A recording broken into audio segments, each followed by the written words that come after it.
quitter la zone de relégation. L'objectif des Luçonnais vendredi soir face à Strasbourg, jusque-là 14e du classement.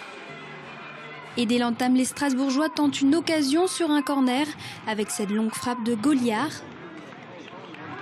Les Luçonnais répliquent aussitôt avec un centre de Charrier sur Eman qui frappe au-dessus du cadre. À la 10e minute, après un coup franc des Strasbourgeois, les Luçonnais, efficaces en défense, se portent vite vers l'avant mais manquent d'adresse dans leur tir. À la 31e minute, carton jaune pour le Strasbourgeois Jérémy Grimm après une faute sur un Luçonnais. S'ensuit un coup franc repoussé des 2 points par le portier strasbourgeois. 5 minutes plus tard, les visiteurs ont l'occasion d'ouvrir le score avec ce ballon perdu. Mais la frappe de Mendy atterrit au pied du second poteau.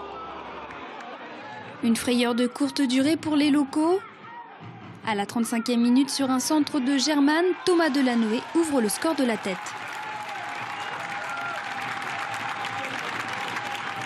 Dans la foulée, le Strasbourgeois Grimm conteste une nouvelle fois une faute.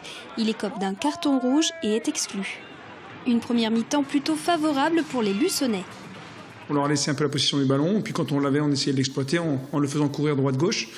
Et puis c'est vrai que sur une opportunité avec une fixation côté gauche et un bon centre de Pierrot qui trouve la tête de Toto, donc c'était une belle action, bien amenée, bien construite et finalisée de belle manière, ce qu'on ne faisait pas ces derniers temps, et c'est très bien, quoi. Et on prend ce but à 4 minutes de la fin qui amène beaucoup de frustration et donc le carton rouge, et à partir de là, le match change complètement.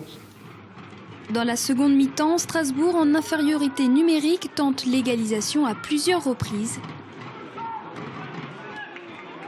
Mais les Luçonnais, bien présents en attaque, n'ont pas l'intention de céder et enchaînent quelques occasions.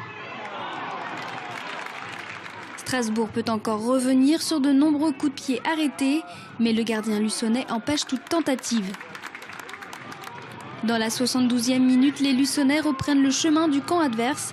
Jules Iloki tente sa chance, le ballon file entre les mains du gardien. Johan Eman pousse la balle dans les filets, mais le but est refusé pour hors-jeu.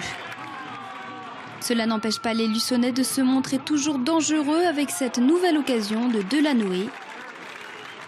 Autre tentative luçonnaise à 6 minutes de la fin avec la frappe de Delanoë qui passe au-dessus du cadre. À quelques minutes du coup de sifflet final, Charrier se blesse sur cette action et sort. À 10 contre 10 pendant quelques secondes, le score ne bougera pas. Luçon l'emporte 1-0 et quitte la zone rouge.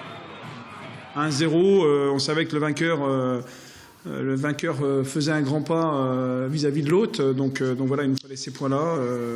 On passe devant eux, c'était important. Maintenant, voilà, le plus important pour nous, c'était de passer devant Strasbourg ce soir. Aujourd'hui, quand on est dans un grand club comme Strasbourg et que les résultats ne sont pas là, la question de l'entraîneur se pose forcément, et on va laisser le soin aux dirigeants cette semaine de faire le point sur... Voilà, entre les actionnaires et peut-être avec probablement aussi les joueurs pour savoir si je reste l'homme de la situation. Prochain adversaire à domicile, le Paris FC, mais avant cela, les Luçonnais se déplaceront à Vannes, avant-dernier du classement.